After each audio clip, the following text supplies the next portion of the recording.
I respect the jury's verdict. Obviously, the two gentlemen that were acquitted, I felt differently, but I respect the jury's verdict. And now we'll see what the United States Attorney does with them. You described the three of them as defendants as part of a violent gang committee, and now to see two of them acquitted, one of them, David Kingsley, who was convicted on both of those counts. Right. Would you feel some level of justice has been served here? We went into this case with the idea immediately that four people had to be held accountable for robbery stuff.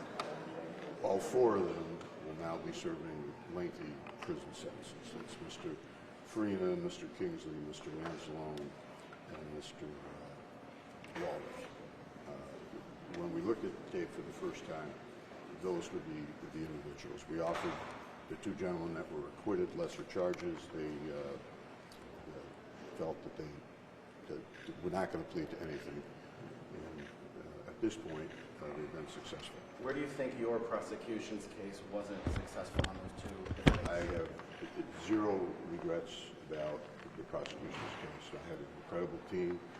State police were fantastic in investigating the case. There isn't a single thing I could have presented to that jury to make them to make it more clear about the involvement of the two defendants.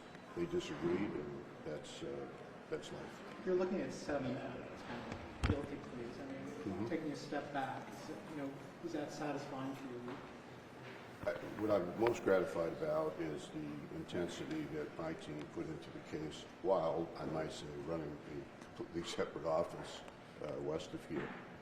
I'm very proud of them. I'm very proud of the state police and the job that they did. But you had two very good lawyers, actually 4 very good lawyers that represented these two gentlemen, and they worked hard, they worked fairly, they worked ethically, and the jury spoke, and I have zero criticism of the jury's verdict. Will you appeal? I would love to, but since 1783, we have been unable to appeal a acquittal. But it's not the end for Mr. Gallagher and Mr. Anzalone, and I don't mean to throw gas on the fire, but the United States Attorney for the Western District is investigating this case, and they will proceed. What tone does this set for the mid-state COs? I'm sorry? What tone does this set now for the mid-state COs? For the which seals? The Mid-state. The Nantweed. Oh, you talking about Messiah and Nantweed? I don't think it has any effect on that. That's a separate case.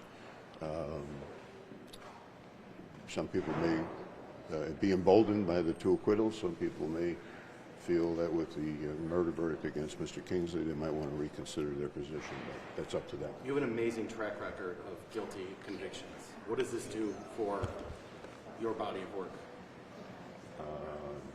I hope people look at the amount of effort I put into the case and appreciate it, and remind people that, in addition to Mr. Kingsley, we have received substantial pleas on the multiple number of other people. When this case started, I knew a lot of people thought that this would be resolved by a bunch of resignations and official misconducts and probations, and it didn't turn out that way.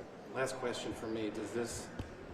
What should the prison system take away from what you've learned, what you've discovered? The governor has had a number of conversations with me. I don't purport to be an expert on penal law or running the penal system, but there's some things here that are obvious that need to be changed, and she's indicated a willingness, at least to me, to address those, and I think she will. Do you have 1 or 2? Well, there's got to be, in my judgment, there needs to be a specialized bureau within the Attorney General's office that deals with all assaults in prison, not just on inmates, but on corrections officers as well. Thank you, Bill.